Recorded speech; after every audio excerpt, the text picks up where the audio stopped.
अस्सलाम वालेकुम। Muzammil सोहवर्दी official YouTube channel के साथ मैं हूं आपकी मेज़बान इकरार। आज हमारे साथ मौजूद है मुज़म्मिल सोहवर्दी। अस्सलाम वालेकुम sir, welcome to the show. क्या हाल है आपका? वालेकुम सलाम इकरा, क्या हाल है आपके? ठीक हैं आप? मैं ठीक हूँ, अल्लाह पाक का शुक्र है। आई एम श्योर हमारे नाज़रीन भी खैर वाफियत से होंगे। तो सर व्लॉग का आगाज़ करेंगे। सबसे पहले बात करेंगे 9 मई के मुकद्दमात की। तो सर 9 मई के मुकद्दमात में वाक़यात में बानी पीटीआई की ज़मानत पर सुप्रीम कोर्ट में आज जो समाअत है वो नहीं हो सकी। वजह ये थी कि जो सलमान सफदर साहब हैं वो मुल्क में नहीं है और फिर समाअत जो है अब 12 अगस्त को होगी। तो पहले तो ये शिकवा किया जाता था कि समाअत नहीं होती। अब जब समाअत हो रही है तो ये खुद पेश नहीं हो रहे। फिर हमने देखा कि हलीमा खान साहिबा की जानिब से बाहर आकर मीडिया से गुफ्तगू की गई, फिर अदलिया पर गोलाबारी की गई लफ्जी। तो सर क्या कहेंगे आप? क्या चाह रहे हैं? इकरा, 9 मई के मुकदमात में इमरान खान की जमानत का केस आज सुप्रीम कोर्ट में लगा और सुप्रीम कोर्ट में इमरान खान के वकला ने एडजमेंट मांगी और उन्होंने कहा कि आज हमारे वकील साहब मुल्क से बाहर हैं, लिहाजा हमारा केस ना सुना जाए। अब उसके बाद सुप्रीम कोर्ट ने केस 12 अगस्त तक मुलतवी कर दिया। हलीमा खान ने बाहर आके तकरीर की कि एक दिन के लिए कहा था। मेरे ख्याल में बेहतर ये होता कि चूंकि आज उनके वकील केस को आर्गू करने के लिए तैयार नहीं थे, तो अदालत को बेल डिसमिस कर देनी चाहिए थी। देखिए, अगर किसी गरीब आदमी का वकील सुप्रीम कोर्ट में पेश ना होता और उसकी जमानत लगी होती, किसी आम आदमी का केस लगा होता और उसका वकील पेश ना होता और जमानत लगी होती, तो क्या सुप्रीम कोर्ट मोहलत देता? मैं आपको सैकड़ों हजारों मिसालें दे सकता हूँ जब सुप्रीम कोर्ट में जमानत का केस लगा है और मुल्जिम का वकील अगर पेश नहीं हुआ बल्कि 5 मिनट लेट भी है तो जमानत मंसूख कर दी गई है। ये तो इमरान खान साहब अदालतों के लाडले हैं ना कि उनके वकला पेश ना भी हों तो उन्हें एडजमेंट मिल जाती है। फिर वो ये भी चाहते हैं कि एडजमेंट भी उनकी मर्जी की तारीख मिली जाए। मतलब इमरान खान के वकला और उनके वरुसा का ये मौकफ है कि अदालत उस तारीख को ये केस सुने जब वो चाहते हैं। शायद बुशरा बीबी ने हिसाब लगा के उन्हें बताया हुआ था कि अगर आज सुना जाएगा तो गलत होगा, अगर कल सुना जाएगा तो फिर उनके जिन्नात पहुंच जाएंगे उसको जमानत दिलाने के लिए, लिहाजा वो कल की तारीख पर इसरार कर रहे थे। टेक्निकली मैं समझता हूं कि आज सुप्रीम कोर्ट ने इमरान खान को रियायत दी है कि उनके वकला जमानत के लिए दलाइल देने के लिए मौजूद नहीं थे, एडजमेंट मांग रहे थे, उन्हें एडजमेंट दी गई है। पाकिस्तान के आम आदमी को सुप्रीम कोर्ट ये रियायत नहीं देता। सैकड़ों केसेस हैं जब मुल्ज़म का वकील लेट है, मुल्ज़म का वकील पहुंचा नहीं, मुल्ज़म के वकील ने एडजमेंट लिखी है, सुप्रीम कोर्ट ने एडजमेंट मुस्तरद की है और जमानत को मनसूख किया है। और सुप्रीम कोर्ट के सैकड़ों फैसले हैं कि सुप्रीम कोर्ट ये मुद्दई का फर्ज है कि वो अपना वकील अदालत में पेश करे। ये सुप्रीम कोर्ट वकीलों की मोहताज नहीं है कि वकील आएगा तो केस हेयरिंग होगी। ये क्लाइंट का फर्ज है कि उसका वकील अदालत में मौजूद हो।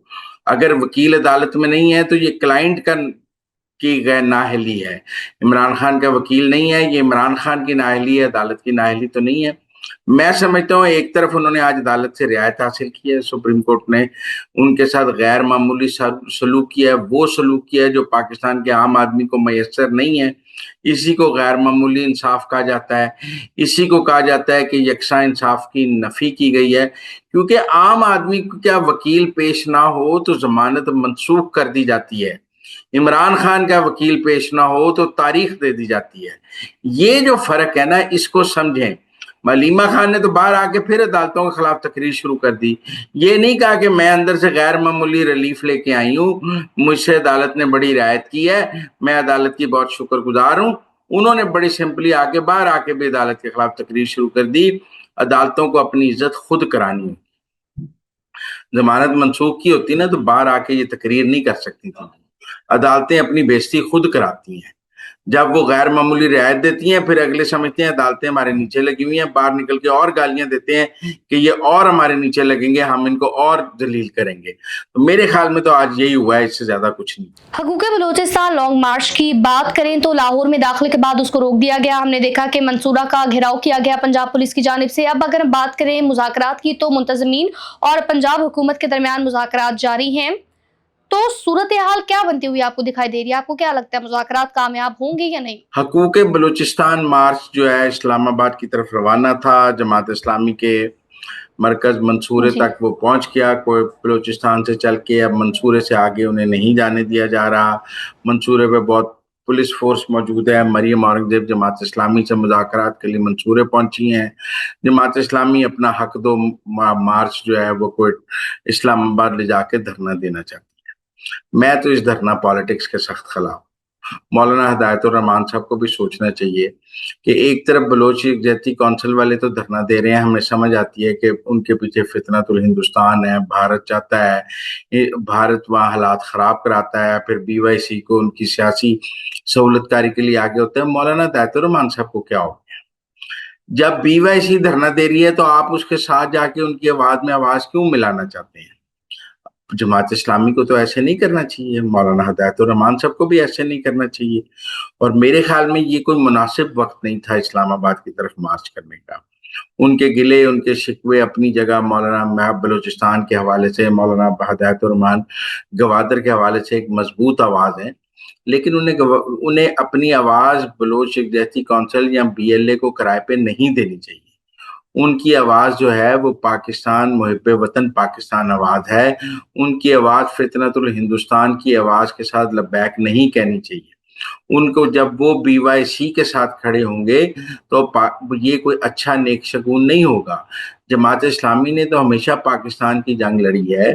जमात इस्लामी तो 1971 में भी बांग्लादेश में भी पाकिस्तान के साथ खड़ी थी और उनके लोगों ने फांसियां ली हैं क्योंकि वो पाकिस्तान के साथ खड़े थे। तो आज ये पाकिस्तान दुश्मनों के साथ क्यों खड़े हैं? मुझे बड़ा अफसोस हुआ है और मैं समझता हूं कि इस वक्त ये जो मार्च है ये बलोच यकजहती काउंसिल और BLA और इनकी कुव्वतों को मजबूत करेगा। ये पाकिस्तान को कमजोर करने की साजिश हो सकती है। मैं इसको कोई मुस्बत मार्च इस वक्त नहीं समझता। कुछ बात करेंगे क्रिप्टो करेंसी में होने वाले नुकसान के बारे में। हमने जिस तरह के अपने पिछले प्रोग्राम में बात की थी, तो अब मिफ्ता इस्माइल की जानिब से कहा गया है कि किस सियासतदान का नुकसान हुआ है क्रिप्टो करेंसी में, तो मुझे इस बारे में कोई भी मालूमात नहीं है। और उनकी जानिब से कहा गया कि मैं नून लीग की दिल से इज्जत करता हूँ, लेकिन जब से उन्होंने वोट को इज्जत दो का बयानिया छोड़ा तो तब से मैंने उनसे राहें जुदा कर ली। तो आपको क्या लगता है कि क्या वजह है? उनके मौकिफ में नरमी दिखाई दे रही है अब, पहले तो ऐसी दिखाई नहीं देती होती थी, पहले तो वो बेधड़क बात कर देते होते थे। मिफ्ता इस्माइल साहब ने कहा है कि आपने सवाल ठीक किया कि अब वो अपने बयान से मुकर गए हैं कि मुझे नहीं मालूम कि किस सियासतदान के क्रिप्टो में पैसे डूबे हैं। पहली बात तो ये है कि नदीम मलिक साहब के प्रोग्राम में उन्होंने कहा मैंने भी सुना है, इसका मतलब है उनको इल्म था। उन्होंने नदीम मलिक साहब की हाँ में हाँ मिलाई। नदीम मलिक साहब अपनी स्टोरी पर अभी तक कायम है। अच्छा, वैसे तो ये किसी का निजी कारोबार है, अगर किसी के जाती पैसे डूबे भी हैं तो ये कोई ऐसी बात नहीं कि कोई पाकिस्तान का नुकसान हो गया है, लेकिन फिर भी सियासतदानों के पास इतने पैसे कहाँ से आए, ये सवाल अपनी जगह मौजूद रहा।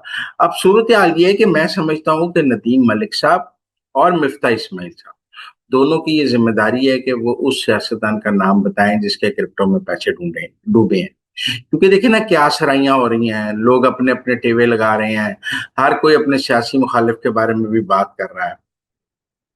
जब नदीम मलिक साहब कहते हैं कि मैं नाम नहीं बताऊंगा, मैं ये दुरुस्त नहीं समझता। या उनको अब चूंकि पाकिस्तान में बहस शुरू हो गई है, अब जब वो मिफ्ता इस्माइल साहब भी कहने लग गए हैं कि मैं शरीफ फैमिली का बड़ा एहतराम करता हूँ, मुझे वो नाम नहीं पता है, मैं नहीं पता, तो मुझे ये लग रहा है कि मिफ्ता इस्माइल साहब अब जरा पीछे हट रहे हैं। जब से उनका अपना स्कैंडल सामने आया है, जब से ये पता लगा है कि वो उन्होंने अपनी घर के खानदान को अरबों रुपए बांटे बतौर वजीर खजाना, तो अब लगता है कि जो हीट है, जो सेक है, जो गरमाइश है, वो उनके पांव तक पहुंच गई है और उन्हें अब जमीन गर्म लग रही है। और जब मिफ्ता इस्माइल को जमीन गर्म लग रही है तो अब वो पीछे हटने की कोशिश कर रहा है। तो अब पीछे नहीं हटना चाहिए मिफ्ता इस्माइल साहब, अब जरा पक्के पैरी खड़े रहें। हाँ, नाम बताएं किसके पैसे डूबे हैं और अपना भी हिसाब दे दें, अगलों का भी हिसाब लें। यही सियासत है। ये अब मेरा मतलब है कि आप अगलों पर कीचड़ उछालते रहें और अगले जब जवाब दें तो आप कहें कि मेरा तो इस मामले से कोई ताल्लुक नहीं है। मैं इसको कोई ठीक सियासत नहीं मानता। एक तो आपको जिसके पैसे डूबे हैं उसका नाम बताना चाहिए, नदीम मलिक साहब को भी उसका नाम बताना चाहिए। मैं इसको भी कोई ठीक जर्नलिज्म नहीं समझता कि वो कहें जी मैं नाम नहीं बताऊंगा। उन्हें भी नाम बताना चाहिए और मिफ्ता इस्माइल साहब को भी नाम बताना चाहिए। ये कौम का कर्ज है आपके ऊपर, कौम नाम जानना चाहती है। जब कौम नाम जानना चाहती है तो आप दोनों को नाम बताना चाहिए। और उसके साथ साथ मैं ये समझता हूँ कि मिफ्ता इस्माइल साहब को खुद को एहतसाब के लिए पेश भी करना चाहिए। अब वो लोगों पर इल्ज़ाम लगाने बंद करें और अपना हिसाब देना शुरू करें। वो बताएँ कि बतौर वज़ीर ख़ज़ाना कैसे उनके ख़ानदान की कंपनी सिंगल बिडर थी, कैसे उन्होंने दायरा-कार बढ़ाया, कैसे बजट बढ़ाया, अपने ख़ानदान की कंपनी में कैसे अरबों बाँटे, क्या उनका खुद अपने ख़ानदान की कंपनी को ठेका देना कॉन्फ्लिक्ट ऑफ इंटरेस्ट नहीं था, क्या ये करप्शन नहीं है? तो इसके जवाबात उन्हें देने चाहिए। बाकी हम कौम का हिसाब उनसे बाद में ले लेंगे, फिर वो लोगों पर जो इल्ज़ाम लगाएँगे उस पर हम बाद में बात कर लेंगे। फिलहाल अब वक्त हुआ चाहता है कि मिफ्ता इस्माइल साहब अपना हिसाब। मुजम्मिल साहब, last but not the least बात करेंगे आदिल राजा वर्सेस इमरान रियाज। एक दूसरे पर इल्जाम लगाते रहते हैं, एक दूसरे को बुरा भला कहते रहते हैं। ये किस बात की लड़ाई है? कौन सी ऐसी वजह है, कौन सी ऐसी रीजन है कि ये जिस पर इनकी सुलह हो ही नहीं पा रही, एक दूसरे को गालम गलोच हर चीज, कोई कसर उठा नहीं रखी इन लोगों ने? आपको क्या लगता है ये क्यों कर रहे हैं? क्या एजेंडा है इसके पीछे? इकरा इमरान रियाज खान और आदिल राजा की लड़ाई, क्या लड़ाई है? अब मैं इसको कोई इस तरह तशबीह नहीं देना चाहता, लेकिन टेक्निकल बात यह है कि इस लड़ाई पर मुझे कोई अफसोस नहीं है।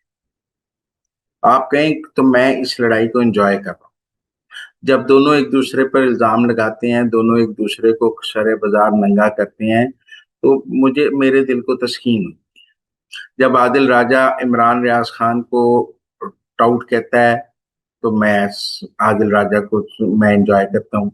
जब इमरान रियाज खान आदिल राजा को साबित फौजी अफसर और फौज का टाउट कहता है, मैं इसको भी एंजॉय करता हूँ। जब इमरान रियाज खान कहता है कि आदिल राजा और ब्रिगेडियर राशिद नसीर एक ही सिक्के के दो रुख हैं, मैं इसको भी एंजॉय करता हूँ। जब आदिल राजा ये कहता है कि इमरान रियाज खान जो है उसने एजेंसियों के साथ सेटलमेंट से मुल्क से बाहर आया, मैं इसको भी एंजॉय करता हूँ। जब ये दोनों एक दूसरे को सरे बाजार नंगा करते हैं, तो मैं एंजॉय करता हूँ, क्योंकि ये लोगों को बहुत नंगा करते हैं। इनसे किसी की इज्जत महफूज नहीं है। तो अब ये एक दूसरे को नंगा कर रहे हैं, तो कोई बात नहीं। मेरे ख्याल में हमें इसको एक एंटरटेनमेंट मूवी के तौर पे एंजॉय करना चाहिए, दोनों के ट्वीट्स को। हमें इसको तफरीह के तौर पे लेना चाहिए, क्योंकि दोनों को संजीदा लेने वाली शख्सियात नहीं है। दोनों एंटरटेनमेंट है, आप इसको एंटरटेनमेंट के तौर पे लें। आप समझें कि दोनों जो हैं आपस में, दोनों की जो लड़ाई है वो हिस्से की लड़ाई है, व्यूज़ की लड़ाई है। वो समझते हैं कि पीटीआई के जो हिस्से के पैसे हैं वो आदिल राजा खुद लेना चाहते हैं, जो पीटीआई के हिस्से के व्यूज़ हैं वो आदिल राजा लेना चाहते हैं, और इमरान रियाज खान खुद लेना चाहते हैं। दोनों एक दूसरे के कमर्शियल कंपेटिटर हैं, इनके दरमियान नज़रियात की लड़ाई नहीं है। ये एक दूसरे के कमर्शियल कंपेटिटर हैं, इनके दरमियान डॉलरों की लड़ाई है, व्यूज की लड़ाई है, इनके दरमियान फंडिंग की लड़ाई है, इनके दरमियान पैसे पीटीआई को लूटने की लड़ाई है, इनके दरमियान एक दूसरे से ज्यादा पीटीआई के हिस्से से नोच के खाने की लड़ाई है। ये सारी पैसे की लड़ाई है। आदिल राजा और इमरान रियाज खान आपस में डॉलरों पे लड़ रहे हैं, ये किसी नजरिए पे तो नहीं लड़ रहे, ये तो डॉलरों पे लड़ रहे हैं, और ये डॉलरों की लड़ाई है। वो इमरान रियाज खान क्यों आदिल राजा के हक में गवाही देता? वो चाहता है आदिल राजा मर जाए, ताकि उसके वो अकेला ही पीटीआई की व्यूअरशिप एंजॉय करे। और आदिल राजा चाहता है कि वो इमरान रियाज खान को फौज का इतना टाउट बना दे कि कोई इमरान रियाज खान को सुने ही ना, और सारे सिर्फ आदिल राजा को सुने, एंटी फौज लोग। तो ये आपस में व्यूज और डॉलरों की लड़ाई है, ये कोई नजरिए की लड़ाई नहीं है, ये फंडिंग की लड़ाई है। ये जो है एक दूसरे के पीटीआई के एटीएम से बेनिफिट होने की लड़ाई है। इससे ज्यादा ये कोई लड़ाई नहीं है। आप इसको एंजॉय करें, इसमें संजीदा लेने वाली कोई बात नहीं। तो नाज़रीन, अब तक के लिए इतना ही। आप हमें दीजिए इजाजत, आपसे मुलाकात होगी अगले प्रोग्राम में। और हाँ, चैनल को लाइक, शेयर, सब्सक्राइब करना ना भूलिएगा, और नीचे लिंक दिया हुआ है व्हाट्सएप का डिस्क्रिप्शन में, तो उसको भी आप फॉलो कीजिएगा और अपनी कीमती फीडबैक से जरूर आगाह कीजिएगा। अल्लाह ने के बाद।